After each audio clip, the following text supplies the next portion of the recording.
guys. It's Ryan Fowler with the Inner Game Group, joined here today by Tim Costello and Jordan Kurtz. The one we did last week was so good. There was so much meaty stuff. We're going to continue the conversation because they segue into a very, the interview with Dr. Gabor Mate and the Diary of a CEO channel. They go into a very important topic for this part, so we thought we'd continue it, which is outside validation does not fix inner trauma. And so many people will go their entire lives seeking to feel good enough by chasing all this success and doing all these things and all these accomplishments, and they're still miserable. So we're going to explore the root cause of that. Look at what Dr. Mate and I can't remember the guy's name, the Diary CEO. I know you know, Tim. What's his name?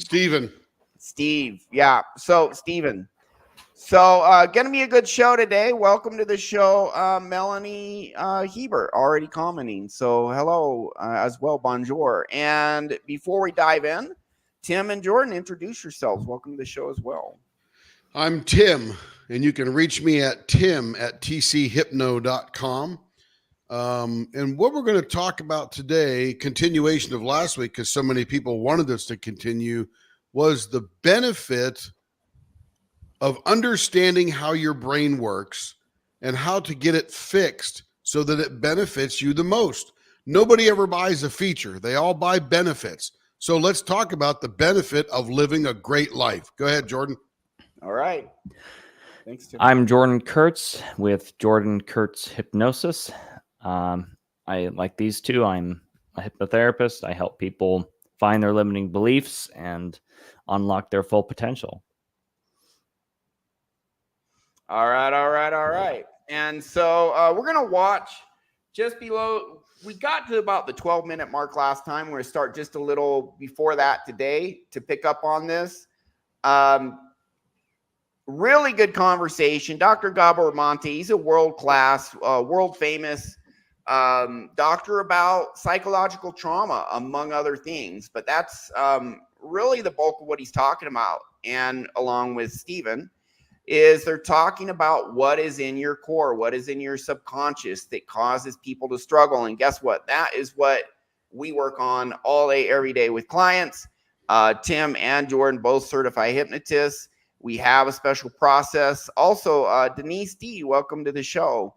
So, guys, if you ever have any questions as we're going through, feel free to put it in the chat. We'll do our best to answer when we get to a good stopping point. But do you guys have anything to add before we dive into the clip here, Tim or Jordan? No, we're going to spend so much time in this clip, we might as well just jump in. This stuff is so rich. Yeah, it's rich, it's dense, it's talking about core things. Now, I just did, I'm starting an educational series in the video section of my YouTube channel. I've done super neuroplasticity parts 1 and 2. In part 2, there's an interview with Dr. Mate, and he actually talks about how medical professionals, most of them don't even deal with the core trauma.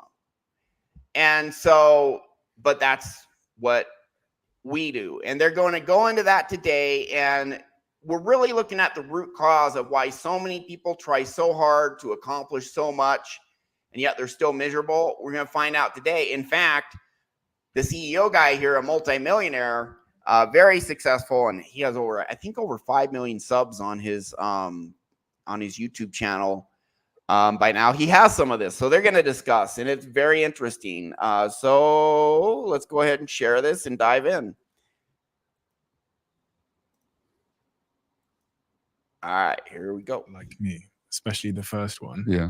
The second one as well. But in what sense? In the sense that I'm definitely a workaholic. And I think in the earlier phases of my life, I sacrificed everything in this pursuit of becoming a millionaire and having all this stuff and really getting this validation.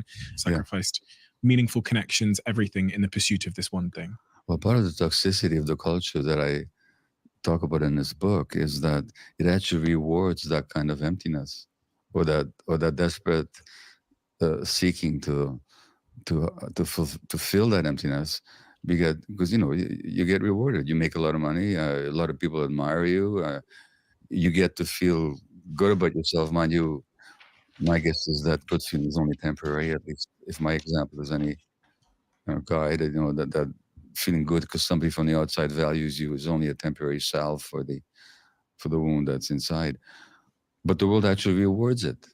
So you're a workaholic doctor, great, you make more money, and all these people respect you.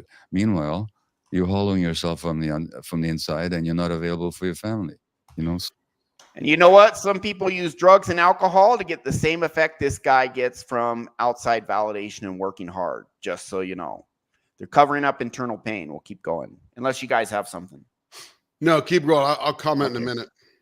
So that's part of the craziness of this culture. And it's like the hedonistic treadmill in a sense, because you just never, enough is never enough, as you say.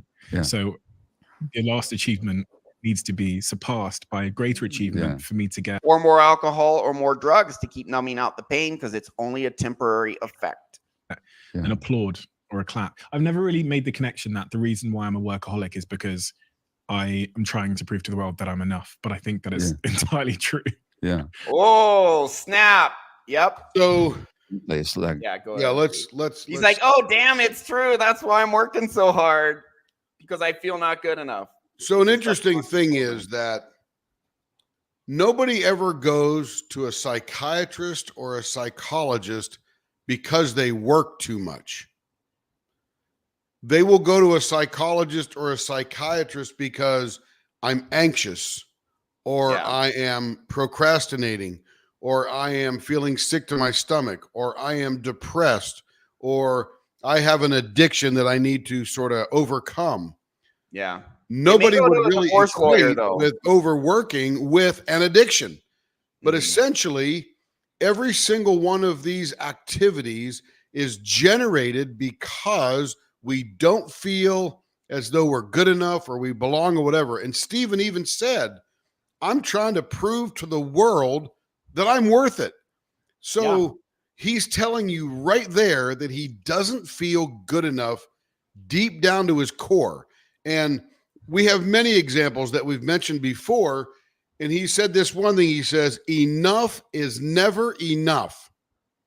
In other words, he didn't even realize it until now, really. Right. If we look at Kurt Cobain, and it was platinum album after platinum album after platinum album, and he probably kept telling himself, the next one, I'm going to be happy.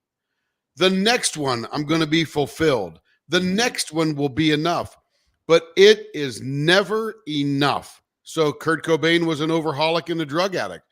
Gabor Mate is an overworking person. Stephen, the Diary of a CEO guy, he's an overworking person. So overworking, like Ryan said, is no different than being addicted to drugs, porn, video games, alcohol, whatever. It's just a different Those drug. are just managing opportunities for what you're feeling deep down inside. Go ahead, Aaron.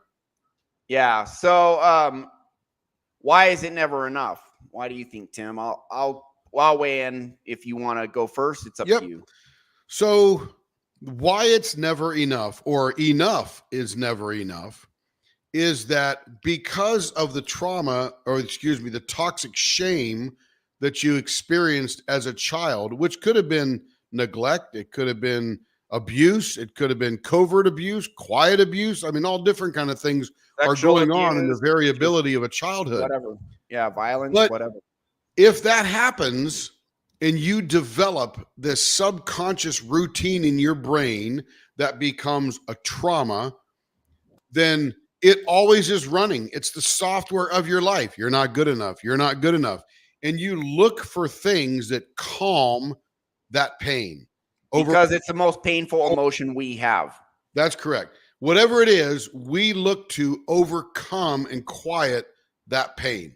But that pain is going to come up again. It can't help itself. Go ahead, Ryan. Yeah. So I'm going to drop some really huge core truth bombs. And the thing is, just like this CEO, Stephen, he's like, oh my goodness, this is why I work so hard. Oh man, I just realized that now. Holy crap, that's totally true.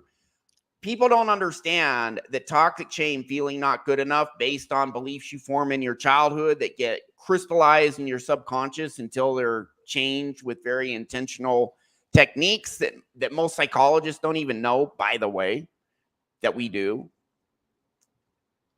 they're not changed by outside validation.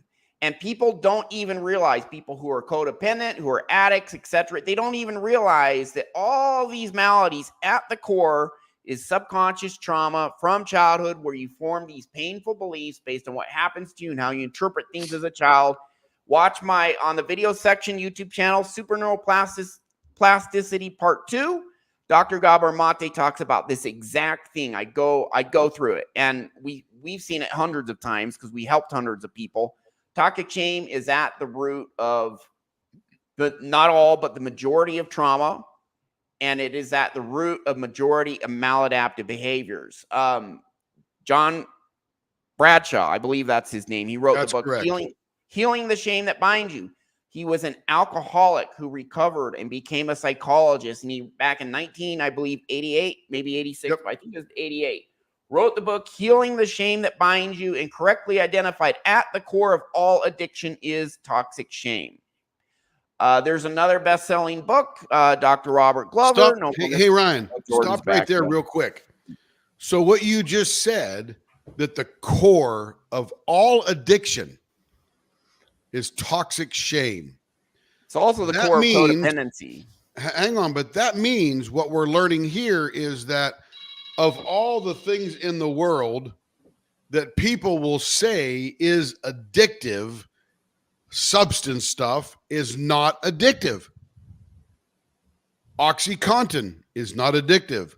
What does it do? When you take it, guess what? It makes you feel really good, and it numbs all that subconscious pain. Yep. When you drink alcohol, it numbs that subconscious pain. Your subconscious will then become used to saying, hey, you, go get some of that stuff, whatever it is, so we can numb the subconscious trauma that's in my head.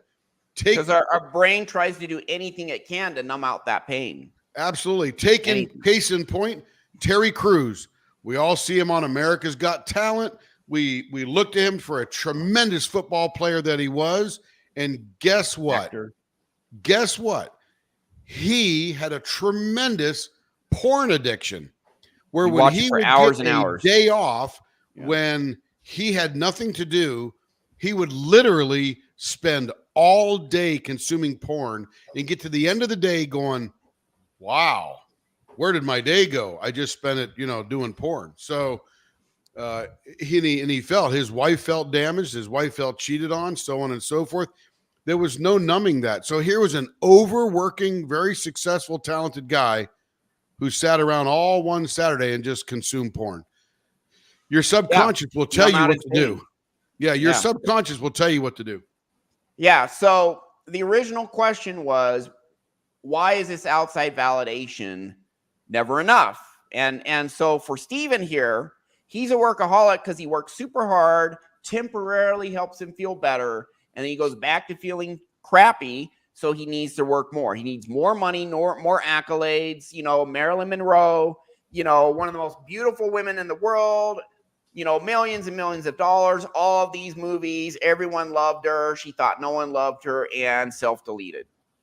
Because literally millions and millions of dollars. She married a baseball legend, a mistress to a president, had everyone adoring her, one of the most desirable women in the world, and she felt unlovable. Why? Why was all that validation, success, adulation not enough for her? Not enough for Kurt Cobain? Not enough for Robin Williams, Matthew Perry. The list goes on. Our friends died of alcoholism, or he had some accident. They don't know if it was alcohol that killed him. I think he drowned in a jacuzzi, but he was an alcoholic his entire life because of toxic shame. So here's what it is. As children, certain things happen to us, and based on what happens to us, we form beliefs about ourselves, others, the worlds around us. This is how our subconscious mind develops. By the time we're age 8, 75% of these subconscious programs are in us, 95% by age 14, and you got a little tiny bit of getting in until about age 25. And these subconscious beliefs, the ones that are most powerful, some are just automatic, like you write left-handed or right-handed, for example, and you're just used to it. But the most powerful ones are beliefs tied to feelings. And our brain, above all, our brain wants to pursue pleasure, but above all, avoid pain, including emotional pain, toxic shame. I'm not good enough in some way. I'm inadequate. I'm worthless. I'm unlovable, unworthy, sinful, evil, falling short. No matter what I do, it's not quite good. Whatever. There's different manifestation. Maybe you think you're too fat or too ugly. And I had people come to me who are actually former models and thought they were unattractive. Former models that they were physically unattractive. You go into their childhood and they were fat growing up. They were, a little insensitive, overweight growing up. And they still felt like that overweight child who everyone made fun of and treated like that child was unattractive, even though they were literally got paid for being good looking as an adult. And then we fixed that. I fixed it with one guy, and now he has like all these perfect 10s that he's dating. It's crazy. And they won't leave him alone. Anyways, so what happens? Well, what happens is these beliefs solidify as we get older. And their beliefs tied to feelings. And the painful feelings, the most painful being I'm not good enough, toxic shame, we'll go through our entire life. We'll feel it in us. Things can trigger it. And our brain doesn't want that to happen. So it's like, numb it out, numb it out. I don't want to feel this pain. And that's why people get engaged in all this addictive behavior, workaholic. It's also codependency. Codependency, I heard a psychologist call it self-love deficit disorder. They don't know how to love themselves and they feel not good enough. It's just another side of the same coin. Yep. Outside validation does not change subconscious beliefs. These beliefs are solidified by the time, pretty much by the time we're an adolescent. But guess what? There is hard science that says you can put your brain in a certain state if certain conditions are met that makes your brain neuroplastic, or even better, super neuroplastic. That's the last two on my video section. The last two main lessons, 26, 27 minutes, is about super neuroplasticity. Dr. Andrew Huberman, a Stanford neuroscience, goes through the science. I analyze it with him. I mean, I'm not interviewing him I'm analyzing his clip. I wish, right? Someday, honestly, probably. But you can put your brain in a state as an adult to go in, find these painful beliefs, and change them. Rewire your brain like that. It's what we do all day, every day. If you want proof, go to the video section, look at the testimonials. Got about 24. The next video I do on super neuroplasticity is going to be a case study where a guy, you just listen to an audio, follow the steps. His procrastination went from 9 out of 10. He just couldn't do stuff down to 3 out of 10 listening to a freaking audio. He had to follow certain steps. That's going to be the next interview. And I got another 4 and I got another 10 audio only to publish. And I got another 3 people to interview who've agreed to be interviewed. So in addition to the 24 already on there, we've done this for hundreds and hundreds of people. Changing your brain as an adult is not automatic. You have to follow certain steps in a certain protocol. Super neuroplasticity part 1, plasticity part 1. That video, Dr. Huberman lays out exactly what needs to happen. It just so happens to be it's exactly what we do. Watch part 2. That is what is going to fix your toxic shame, is going inward and changing these deep-seated core beliefs that in some way you're not good enough. I did it for a cocaine addict. I 2 weeks later, I went back and he's like, it's really weird. I haven't done any cocaine in 2 weeks. And it's like, yeah, because your toxic shame is gone. With that said, with addiction, you also have to do some behavior modification stuff and support groups, because even though the root cause, if we get rid of that, that will greatly facilitate getting rid of addictions. You still have all these neural pathways where you're really, it's like a really bad habit. So you still have to do some other stuff, but the root cause for addiction, we address that. So toxic shame. And it's an inward solution, not an outward solution. Outward is temporary at best. Go ahead. That's why it's not enough. There's the answer. Sorry, go ahead, Jordan. I wanted to expand something you said before, which was about that the overweight kid who became a model because everyone called him overweight, but he still felt not good enough. And so this is why when I hear certain influencers say things like, you got to write down a list of everyone who ever made fun of you and keep it in your wallet. And every time you need motivation, you take out that list and you let the hate, That's fuel dirty you. fuel. We call that dirty fuel. It's not healthy. It's not, first of all, it's not necessary. And it's also not helpful. And you're still going to have these negative programs at the end of the day. He became successful. He became not fat. He became a model, and he still felt not good enough. Yeah. So I understand that those people are trying to be helpful, and they're trying to, and it does work for a period of time. It's still fuel, but it's dirty fuel, and there is a better way. We provide the better way.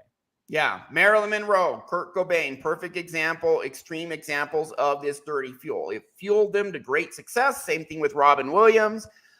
Kevin Hart, we did Bill Burr and Kevin Hart Bill was talking about why Kevin Hart was such a train wreck. It was like, 3 weeks ago or so? Yep. And Bill Burr's like, you're a train wreck.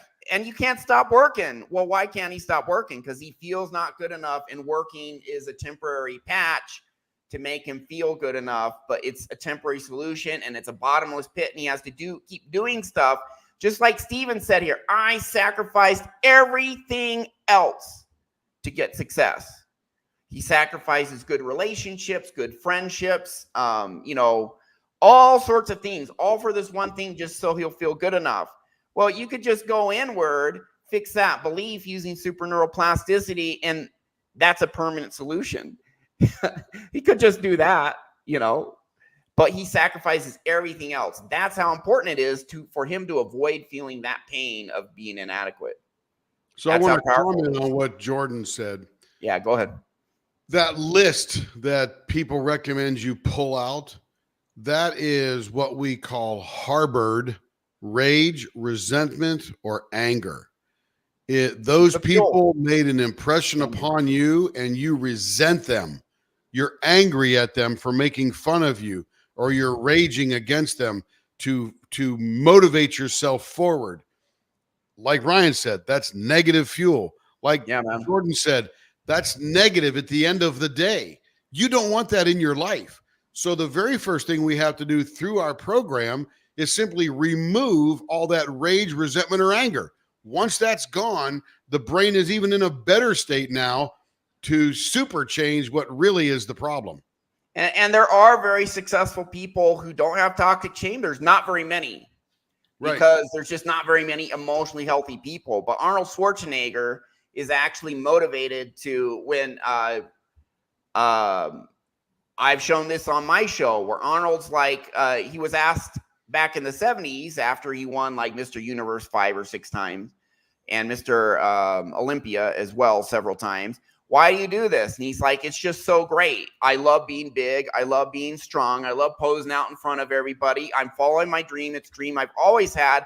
And there are people who they have a dream as a kid that gets in their subconscious, and then they spend life chasing that, and they have a great life. You don't know, another one is Dana, the president of the UFC, Dana White. He says, I cannot wait to get up every morning. My job and my life is so freaking awesome.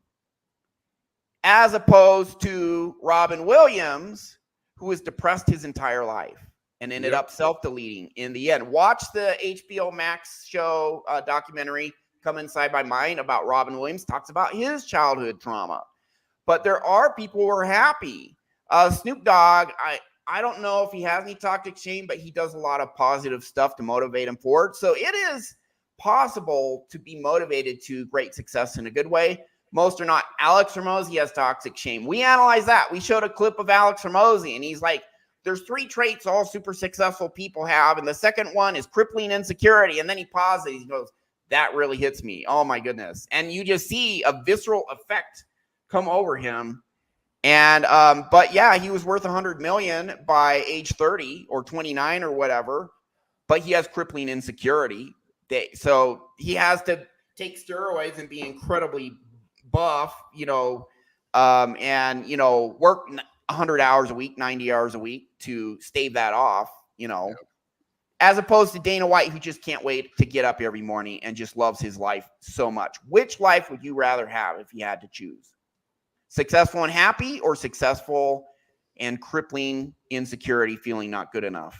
Happy. Yeah. And so you're on that hamster wheel to stave off pain, not to pursue pleasure. It's too bad. All right. So thus endeth my sermon. Amen. By the way, P-Dubs, Real John F. Kennedy, welcome to the show. Yeah, post any questions in the chat as well. Thank you, audience. And we'll go back. We'll watch some more, unless you guys have more before we go on. No, keep going. All right. Like race and class in this society of inequality are certainly traumatic, potentially traumatic inputs, as I pointed in this book, and you know, to the degree that it affects people's physiology, you know. But also, then I don't know your family origin or what kind of relationship you have with your parents, but there also may have been a sense, like I got with my mom for, you know, reasons, and for whatever might have happened in your family, maybe you got the sense as well that even in your family of origin, you weren't good enough somehow. So my mum would scream at my dad for like 7 hours a day, and my dad would just sit there. There's his trauma. Okay. And so my early memories of like looking at my mum and dad are this kind of violent verbally, not like physically, this incredibly stressful screaming, one person screaming at the other. Yeah. That's what I remember. But from reading what you've written in this book and from what you've said now, I actually might have learned that I was the problem to some degree. Yep. Children interpret it that way. That's how it goes. Dr. Mati is going to explain. That's just the whole point. That's what I mean about kids being narcissists. I don't mean that in a negative sense.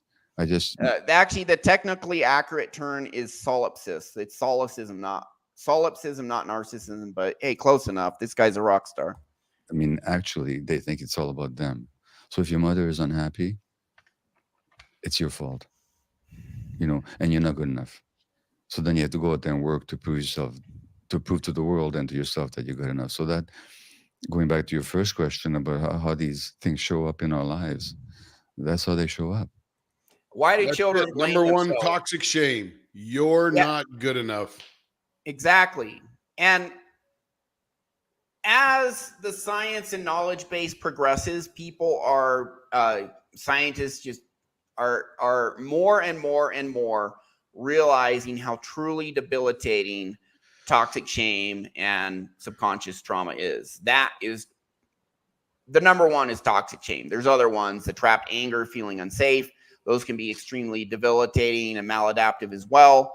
But yeah, toxic shame is huge. Now, the question here is, why does a kid blame himself when the parents are yelling at each other?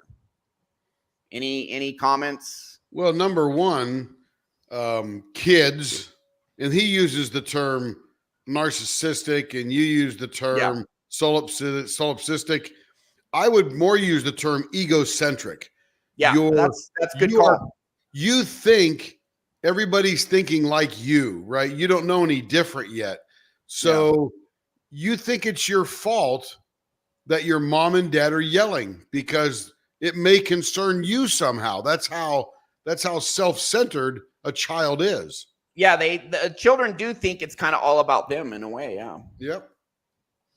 And the key is, like, even when it's, especially even when it's not, it doesn't matter if the yelling and screaming is actually about them or not. It's irrelevant, because sometimes it might be, and that might reinforce that belief.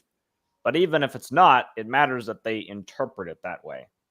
Yeah. Could you imagine what would happen if Stephen had spoken up as a child, and you know he did, you know that he wanted to get their attention, and then they started immediately taking that energy and throwing it right towards the kid, and then back at the father again. Yeah. Yeah. Now, what I'm going to dive into is, as children, when there's violence or your parents treat you like they don't care about you, or you're a burden, or they're yelling at each other, or they're yelling at you, or just whatever, a child has three choices. But two of them are really unavailable. There's really only one. Their first choice is, my mom and dad are nuts, or they're messed up somehow, or it's not me, it's them. They're screwed up. A child never chooses that option as a belief, Because every child idealizes their parents. Why? Well, every child, this is getting into evolutionary psychology. Every child instinctively knows they cannot take care of themselves. And that's true. If you're a 2-year-old, you don't know how to get food, water, shelter, clothing. If you're a 2-year-old left alone in the universe, in the wilderness, you're gonna die. No one takes care of you, you're gonna die. Universe as well, probably. Yeah, universe. In the wilderness, 5 years old. Say, if you're in a city and no one takes care of you, you walk around until you starve to death. So because you don't know how to get food, resources, take care of yourself.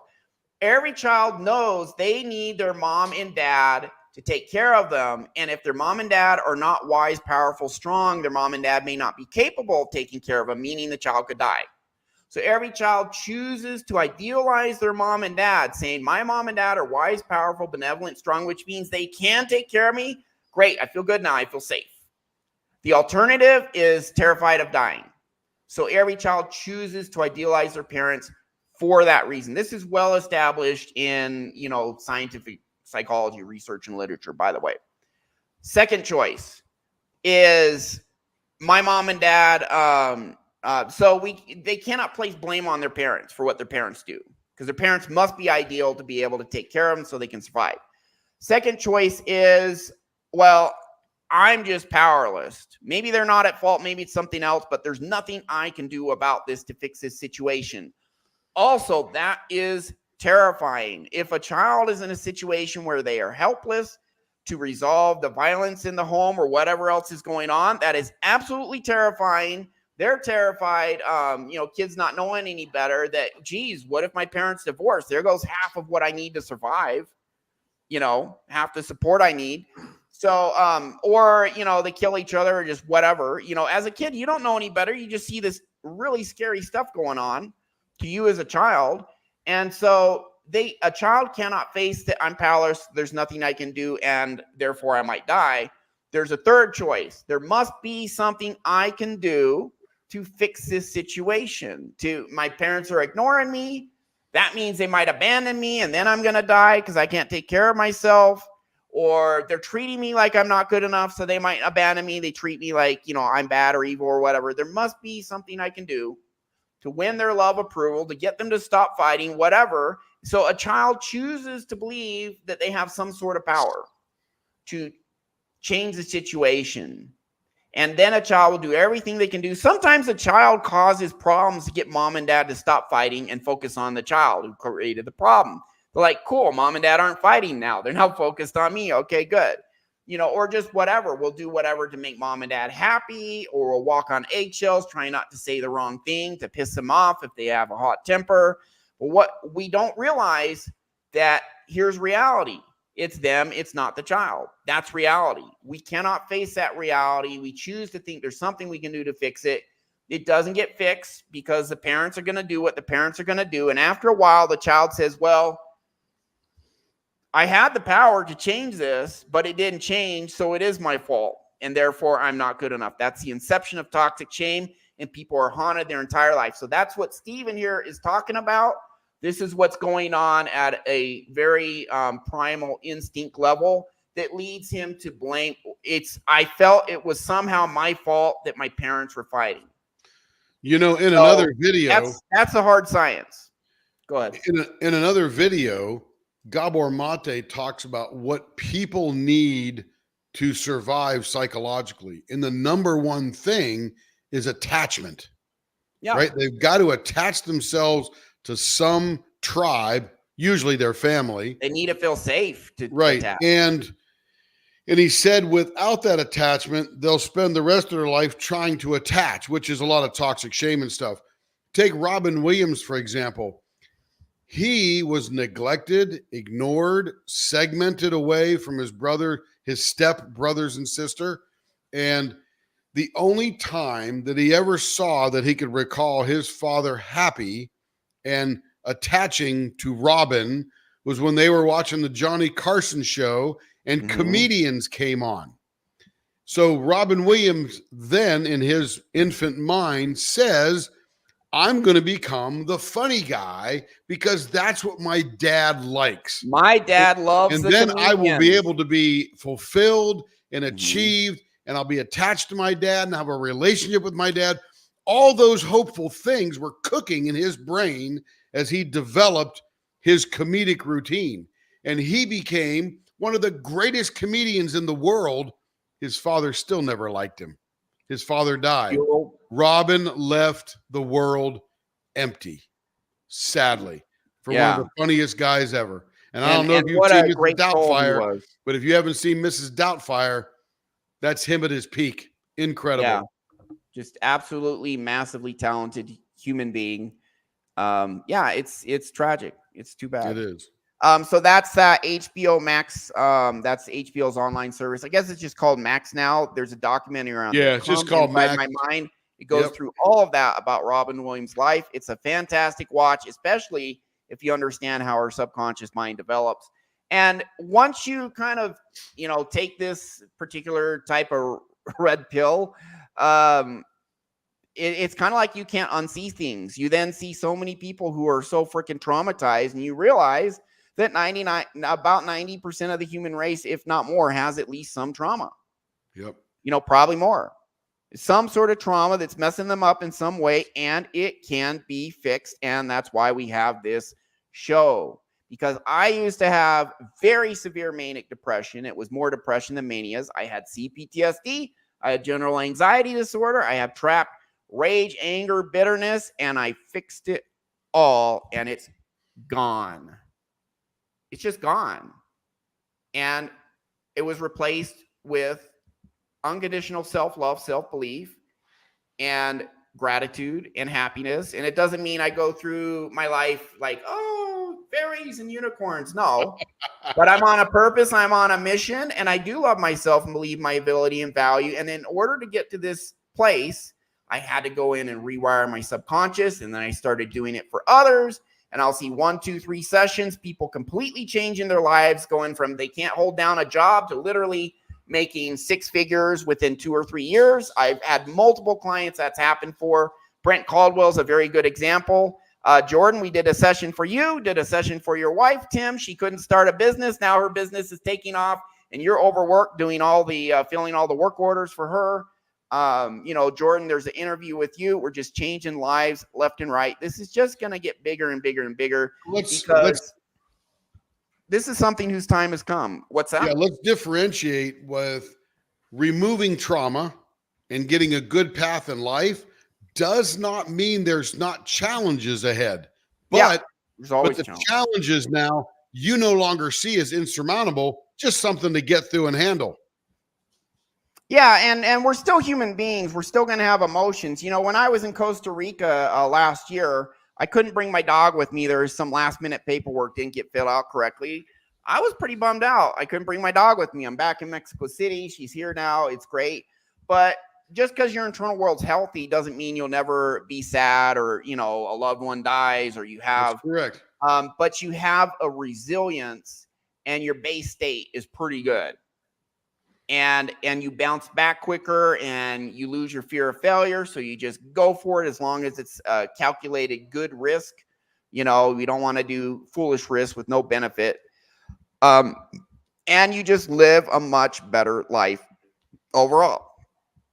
So back to Gabor Mate. Here we go. Any final words before we go on? No, let's keep going. All right, rock and roll. And so 12 years old, you emigrate to Vancouver. Yeah. By 28, you join the medical profession. Yeah. And you spend the next 32 years roughly working in. Well, at 28, I went back to medical school. Actually, I took a detour. I was a high school teacher for a while.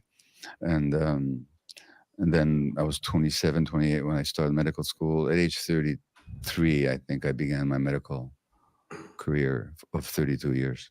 And in those 33 years, what was your practice? What did you specialize in? What did you focus on? So I was a family physician, which meant I delivered a lot of babies and I looked after people's problems from beginning to the end of life. I also worked in palliative care. I was the director of a unit at the hospital, which looked after people with terminal disease.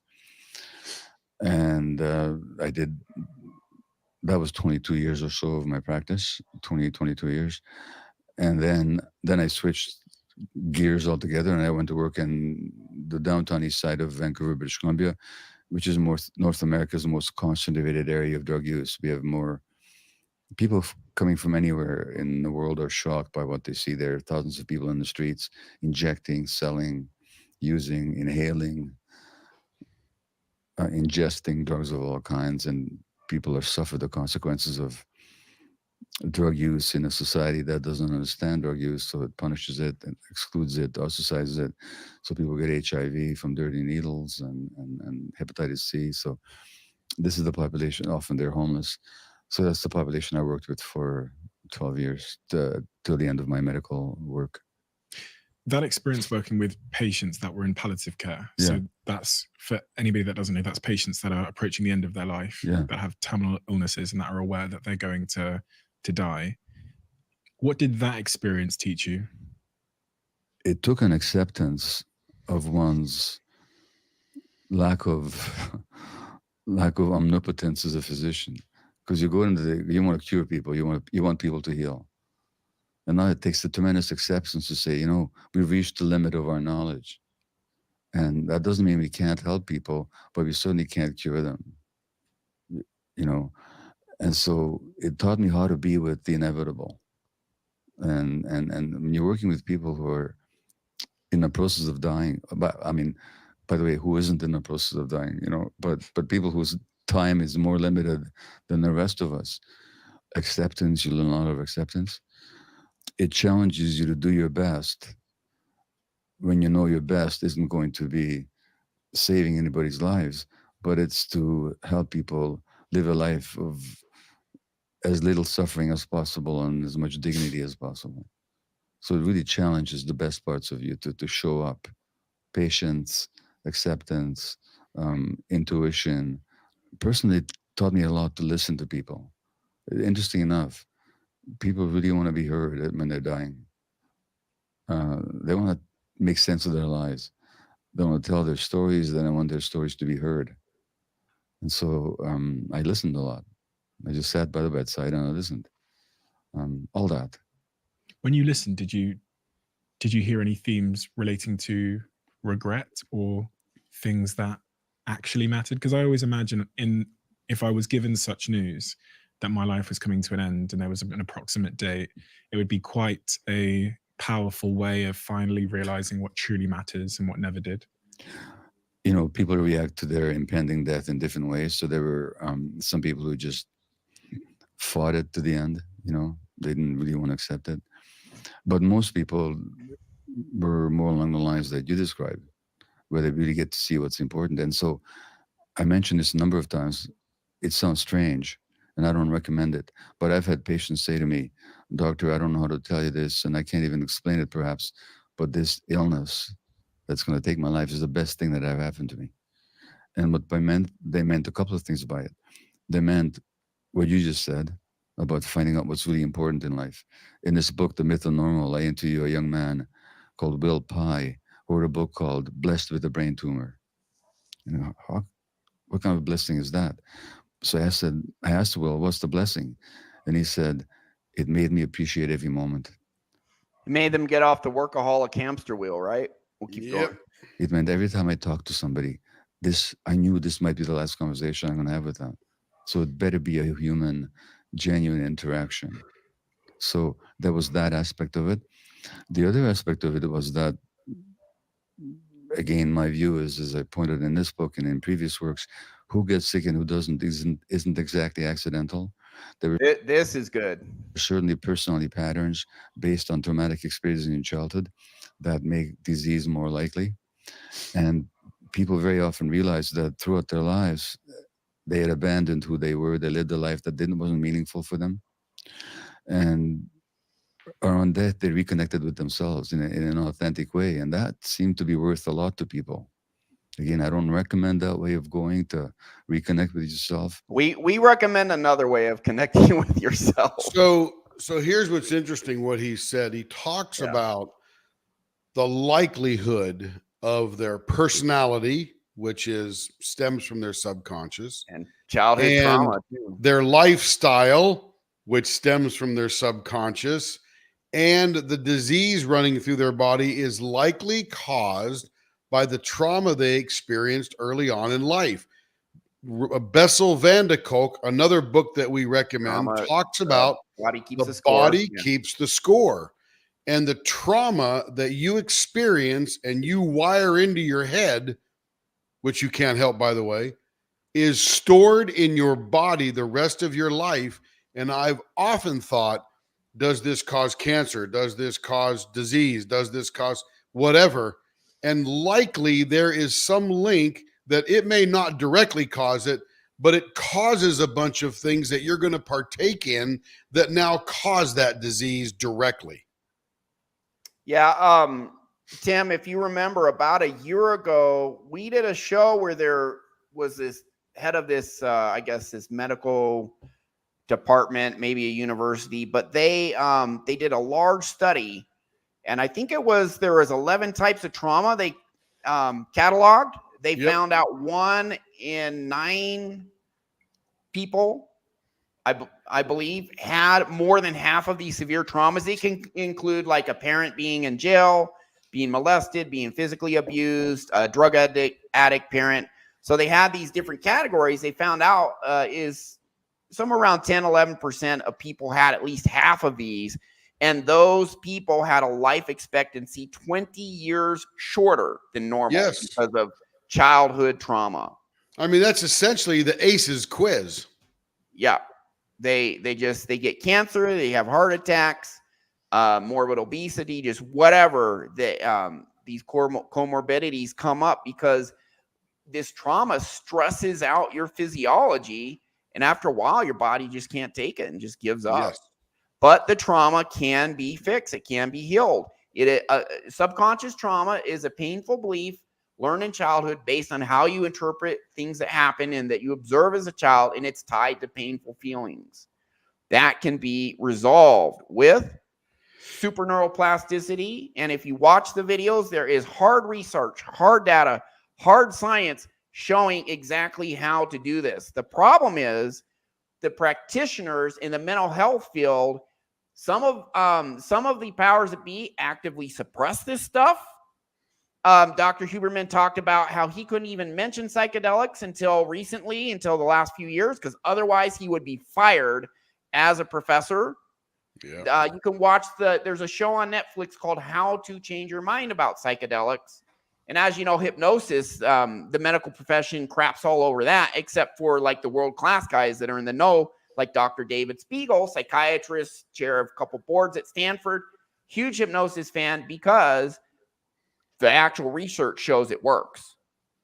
So, watch that Netflix video, How to Change Your Mind, showing how universities were doing research on LSD and all these psychedelics and finding just incredible findings about how beneficial it could be. And then the UN came out with this report recommending it be banned worldwide, and in almost every country, illegal. And to this day, it is mostly still illegal in most countries. Although now that their hypothesis, never proven, in fact disproven, that SSRIs, normal antidepressants, are actually barely more effective than placebo, with never any scientific evidence, just a mere hypothesis, they made that a multi-billion-dollar industry. And that's the machine I was put through, causes weight gain and just all this other stuff. I almost flunked out of school because of the antidepressants. I flunked out of college almost. I did end up recovering because I stopped the antidepressants. I got my degree. But that's the bullshit they give you instead. And then the really good stuff, which again, still gotta, you gotta be careful with psychedelics. You can have a bad trip. But now that their method has failed, now psychedelics such as ketamine, which by the way, the one they made legal is addictive. What's up with that, medical establishment? You make ketamine legal, the addictive psychedelic? Really?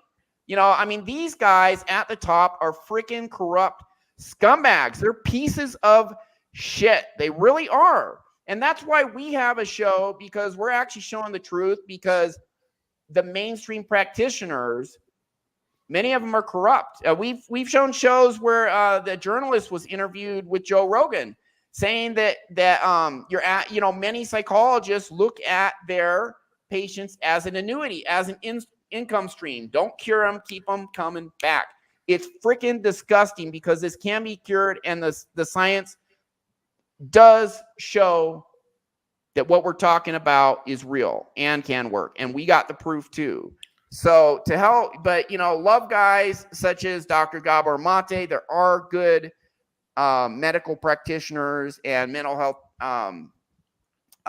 practitioners out there who speak the truth, and we show them on our show.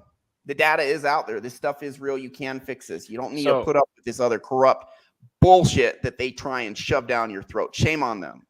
So I'll take it back to what Gabor Mate was talking about with the terminally ill patients he was seeing. And I think got off topic.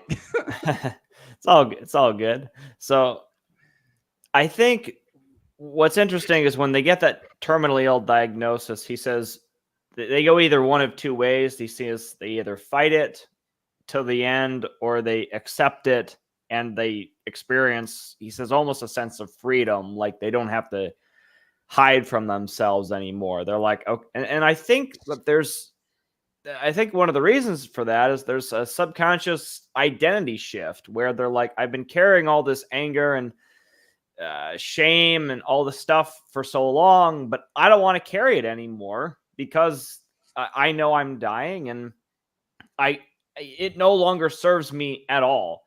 And so it's just what triggers super neuroplasticity so your brain can change? Intense emotion and awareness. Intense emotion and awareness. Those are two of the three things you need. And when they have, oh crap, I'm gonna die, they start looking inwards and they have all these intense emotions. That's actually most of what you need to rewire your brain. That's what the science shows. Sorry, keep going. Yes. And so, but you don't have to, but the good news is you don't have to get a terminally ill diagnosis to have the same revelation. You can do it through hypnosis. And I also think that's some people, I think they are stuck because they don't believe they even can. Sorry, just showing you right there. That's where you go. Free self-hypnosis, 6-part self-hypnosis course free. Sorry, go ahead. Absolutely. Fix yourself and now. The key is that you're not trapped. You're not stuck. There are ways out of this. You don't have to have a terminally ill diagnosis. There are really effective ways through hypnosis to completely change your mind, to let all of this stuff you've been carrying around for so long go. It is possible to change. Okay. Very well said, Jordan. By the way, the free program, it does work for about 80%. Some people, 20%, have very complicated situations they need one-on-one sessions for. But with that said, the free program does help 80% of people. And for some, it's life-changing. My video this upcoming week is going to show a guy did the free program at school.com, Mind Chrysalis. What I just showed you, link's going to be in the description, so you guys can go there. This next interview, he did the self-hypnosis, the free program. His procrastination went from 9 out of 10 down to 3 out of 10. He can now move forward. He was struggling his whole life financially, having his girlfriend and his parents support him. Now, all of a sudden, all his money's coming in for his business, and he is self-sufficient now. It's life-changing. That was a free program. So for many people, it can do that. And that's one of several examples I know off the top of my head. So if the free program doesn't help, you're probably one of the 20% with more severe trauma, more complicated issues. One-on-one sessions with any of us, me, Tim, Jordan, are available. Get that guidance, but absolutely try the free program because we did put some of the most powerful stuff in. It's just, it may be, for some people, it's just too foreign to go inward. They're so not used to doing it. So they need one-on-one. But for most people, the free course works really well too. So anything to add, guys, or we'll watch a little more of the clip? What's key is when we talk about super neuroplasticity, we talk about the process to get to the point where you can now do something about the things that trouble you. So the key is to get into that state and then have the right methodology. And that's what all three of us practice. We literally remove the trauma as though it were a book on a shelf. We literally take it out and we throw it away and get rid of it. And then we reprogram that empty hole, that bookshelf area that was on the shelf. We now put a better book on the shelf. And that book, your mind reads over and over and over again. And you come out of hypnosis literally a rewired person with really good software. The virus is gone, at least that one. Now your subconscious working for you instead of holding you back. That's and the right. reason we use super neuroplasticity is pretty much, as far as I can tell, it's a term I coined. But Dr. Huberman talks about how psychedelics and hypnosis, they're not exactly the same, although there's some overlap. But he talks about it puts you in an accelerated neuroplastic state so you can rewire your brain at a very massive rewiring. That's super neuroplasticity. You can do hypnosis and not change your brain. You could do a psychedelic and not change your brain. But when it's done intentionally in a specific way, you can massively rewire your brain. That is super neuroplasticity. And it is the key to healing all this stuff, all limiting beliefs, internal resistance, subconscious trauma. It is the freaking key. All right. So we'll watch just a little bit more. And thank you, Tim. And then we'll wrap it up. Let's see if there's a couple remaining nuggets here of wisdom. But people have I certainly saw it. So those are the two big lessons. After your 33 years in medical practice, you described that you had you kind of tuned into a creative calling, which was writing. Well, I began to write when I was a physician. So my first book on ADHD, after I was diagnosed with it, was published in 1999 now. So that was 23 years ago now. So I began to write. And even before then, I wrote, because I wrote columns for newspapers.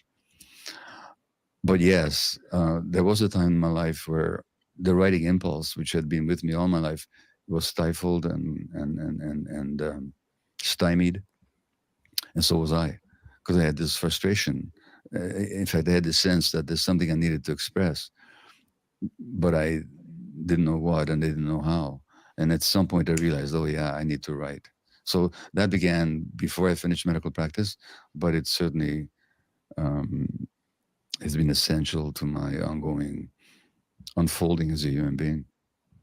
I was so compelled by that when I read about that, because I've started to really understand the value of creativity in all of our lives, regardless of whether we have the luxury of being called an artist or not. Yeah. And so what, in your view, is the importance of Well, you're singing my tune here, if I may say it that way, because I quote in this book, there's a great Hungarian-Canadian stress researcher called János Selye, S-E-L-Y-E, and Selye is the one who actually coined the word stress in the sense that we use it today. And he's the one that showed in the laboratory how stress diminishes the immune system and disorganizes the hormones and also. Yeah, and when he talks about his frustration and how he couldn't move forward in certain ways, at least for a while, that's his subconscious as well. Stress, what he said is stress diminishes the immune system. Yeah. Well, what is stress? Stress is that constant panging of your subconscious on your body. It puts it into a stressful situation because it's always trying to survive. Yeah, 100%. And to tie into that, look at the title here, upper left of this show, the childhood lie that's ruining all of our lives. What is that childhood lie? I'm not good enough. Toxic shame. Because almost everyone, if not everyone, has that at least a little. Some have it at an extreme level, some moderately, some mildly. But it's what is at the root of procrastination, anxiety, just all sorts of stuff. Most anxiety, not all, but most. Raise the stomach and all this kind of stuff. But Selye also said, and I quote him here, what is in us must out. What is in us must out. That we all have to follow our creative urges in a way that nature prepared for us. Otherwise, we can be hopelessly hemmed in by frustration. I'm paraphrasing him very closely. So we are created in the image of God. I mean, as you know, what your religious views are, but that sense that we're created in images of God means that we are creators, because the essence of God is creation. In fact, we call God the creator, and we call the result of that creation. If we're created, and if we're offshoots of that creative dynamic in the universe, then it means that it's in us to create, and whatever form that takes. I mean, you don't want to see me do art, unless you. Well, we'll go ahead and stop there, but that's a very important point. That's what's really in us. This spark of divinity, being able to create, contribute, help the world, help ourselves by helping the world, and going out and getting what we want. As we go after what we want in life, we are motivated to move forward, and in the process, we learn and grow. And as long as we, do so in an ethical way, we're going to be contributing to others and helping others as well. So all of these people walking around feeling not good enough, get that lie. It's a childhood lie that's ruining all of our lives. Use superneuroplasticity, get that out of you, and replace it with the truth, which is you're good enough just as you are, that you have this creative energy and spark of divinity in you, and then that spark can grow and flourish, and it is a wonderful, beautiful thing. Put that in your core and watch your life take off. It's amazing. Anything to add, guys, before we wrap it up? Just one thing. If you suffer from anxiety, addiction, depression, procrastination, I'm not good enough, all those type of things, and you don't have some true intellectual diagnosable medical deficit, such as a major concussion or maybe some mental retardation or something like that, your brain is working 100% correctly. If you can do multiplication in your head. Yeah, your 7 times 7, you know the answer? Okay, good. Your subconscious simply developed incorrectly, but your brain is working 100% because it's trying to protect you. It's trying to keep you safe. It's trying to keep you pleasurable. It's trying to keep you comfortable. It's doing the right thing, but it's got bad software that's giving you a not great outcome. That's all I got. All right. I'll add, that's why I'll often open the show by saying I help you unlock your full potential. And I like that analogy, that kind of framing, because it shows that you already have that, as Ryan said, the divine spark of creation inside of you. That's what you're unlocking. You already have that. You're born with it. It's not something we add. It's something we help you see and amplify. I think that's a really important frame to approach all of this with, because that's the great fear of people who don't feel like they're good enough, is they feel like if I go back and I look at these programs inside my head, these beliefs, I will learn that I'm really not good enough. And the reality is that's not the case for anybody. It's just that they have these beliefs that are clouding this divine spark of, what was it, Ryan? Creativity,